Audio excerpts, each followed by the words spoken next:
Hi everyone, this is Louise from 805 Soap, and I'm here to to show you guys how I do some of the embeds on, not my embeds, let me get this out, is how I do these, okay? And they do take time. I'm not going to say that they don't, but I wanted to show you how I do the overlay on this and make two colors and make it pop out into one piece. Some tips and tricks that I'll give you with Melt and Pour and that I've been using for quite a while. And this is my mold, and what I've done here is I've colored this green. As you can see, I put the green in there. And what I have to do after I pour it, because sometimes I make a mess like this in here, okay, this is all got to be cleaned up. Before I pour my next layer, I get one of these little tools. I don't know, I bought this at Brambleberry, but you can get some like from the dentist's office or dentist utensils, or, you know, look in your drawers in the kitchen and see if you can get something. So anyways, I scrape all of that stuff out, and then what I do is I get some alcohol, rubbing alcohol, 70%. I spray it in the mold. I take a clean paper towel and I wipe out the residue in there that I just got, okay? And I try to get as much as that off of there to make it clean.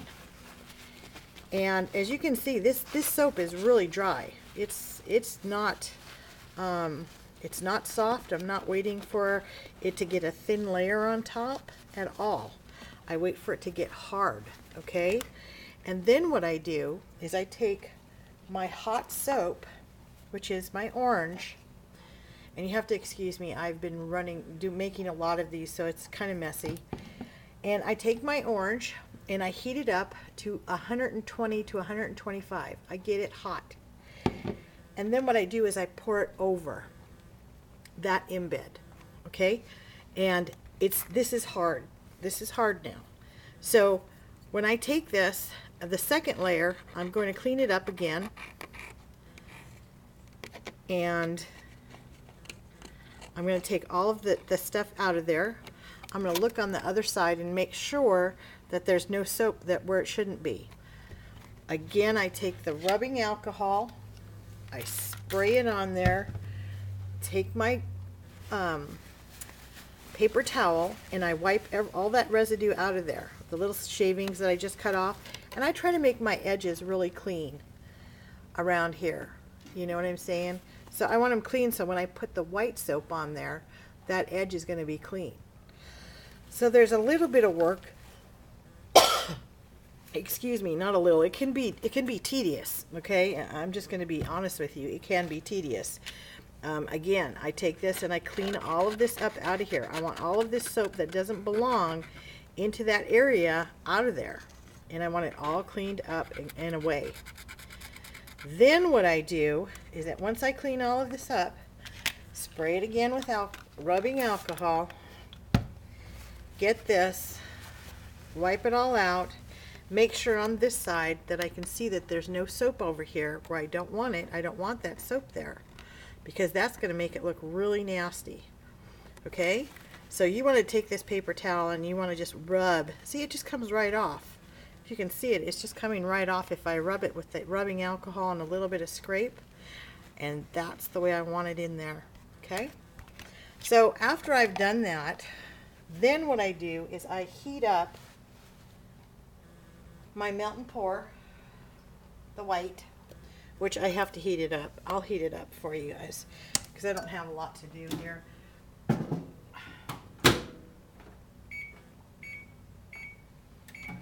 So while that's heating up in the microwave, I use these little pitchers. These are a pint or 2 cups. I got them at the dollar store or the Dollar Tree. You can get them at Big Lots. I microwave these. I really do. I mix all of my colors. I use popsicle sticks to mix and blend things. I throw them away. This is a handy dandy tool. Next time you go to the doctor, ask him for one of these. My daughter, when she takes my grandkids to the pediatrician, and I have also one of her friends is a nurse, so she brings me a lot of these And there's a trick with these, because you know what? It's rubber. And I tell you what happens is they get dried out and they're hard to put in there. And I'll show you what I learned with this. It's really easy. Is that you take a little bit of oil, like olive oil, any kind of oil that you can, and I just get it on my finger.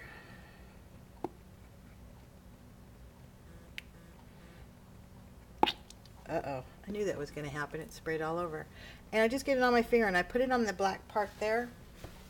And then now it's easier to glide in. And I don't know why. It's just rubber parts, but it's easier to glide once I put that oil in there, because I wash these a lot after, you know, I'm done with all of this. So then you can extract the soap in here and pour it in delicate areas.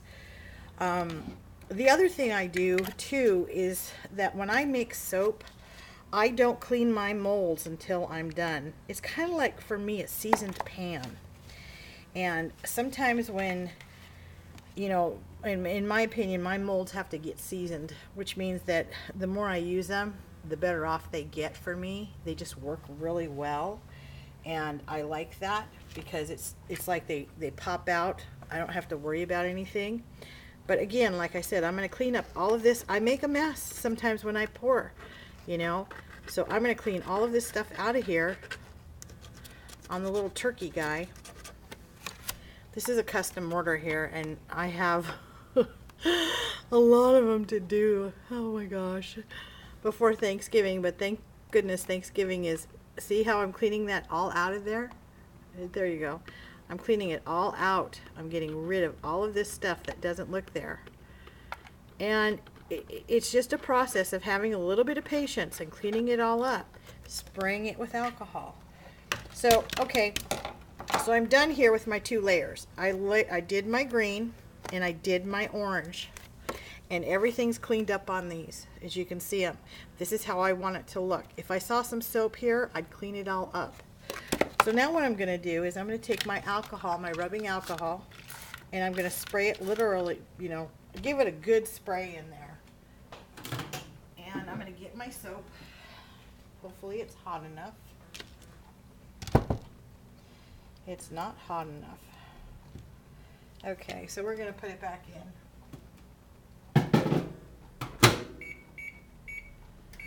And what I'm going to try and do, what I want to do is I want to get this soap in here, and I want it to be hot enough that it's going to adhere to that. But the other thing that I do is I take this tool, okay, and I score it. I score the back. I just make a couple of squigglies inside of it, okay? And what this is going to do is this is going to help make the white soap, or any soap that I put on top of it, adhere to it with the rubbing alcohol. So this is like scoring the back of your soap. And when you put this in here, the soap is going to go in those grooves and hold on to it. Okay, so that's a little trick that, you know, it works. I've used it. I've done it. The same thing, even on this one, on the turkey, on the 1 pour. Even if it's a 1 pour and I know I have to do it, I take this and I'll score it. And I'll make little marks in it. And that way, when I do that 2nd pour, I know, and I spray it with alcohol, it's going to stick. And that soap has to be about 100, 125. I want it to be pretty on the warm side. It's not going to melt this, but if you get it up to 130, 140, it will. So you want to make sure that it's a good safe temperature, that it's going to adhere, but it's not going to melt. There's about 10 degrees there that, you know, that you want to be careful on. So I've got my soap, and I'm going to fragrance this a little bit.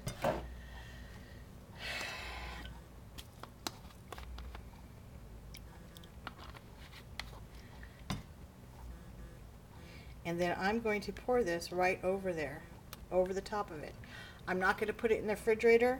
I'm not going to put it, I'm not going to put it in the refrigerator, and I'm not going to put it in the freezer. I'm just going to leave it the way that it is. To me, sometimes when I do the embeds, it can be tricky, but I know for me, once I let them set up, it's better. So I'm just going to pour this warm soap in here, and it will adhere to that back. And like I said, there's two things. You have to score it, and then you have to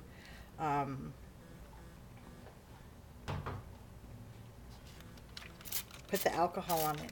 But you know, you have to work with it, and you have to work with the colors and set it up and make sure that when you do your putting your colors in there, I make a tester. I make a couple of them, and a couple of them, you know, I didn't like. You know, I'll show you. I was going to do, these are my ruined soaps. Some of them I've already given away. I didn't like it all one color, so I changed it and I made them two colors. And then this one I had to do darker. It has to be a darker brown because the lighter brown didn't show up. So you know, these sometimes you have to experiment a little until you get what you want. But I only do them in little, you know, like these are like less than 2 ounces. I didn't fill them all the way up. They're just smaller. So I try to experiment with what I want, and then I do it on a bigger basis. And like I said, get your mold out, look at it, turn it over, put some soap in there, see if you like the colors. And if you don't like the colors, if I didn't like the green, I could put yellow. If I didn't like the yellow, I could put blue, you know, and then you can change whatever you want on there. And then I let it set up overnight and I pop them out. So I hope that helps you guys. It's just, like I said, trial and error as far as the colors go. And again, these are the finished product.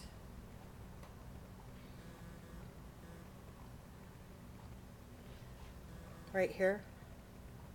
So these will be going, like I said, this is a special order. I have to trim them up on the bottom and package them up.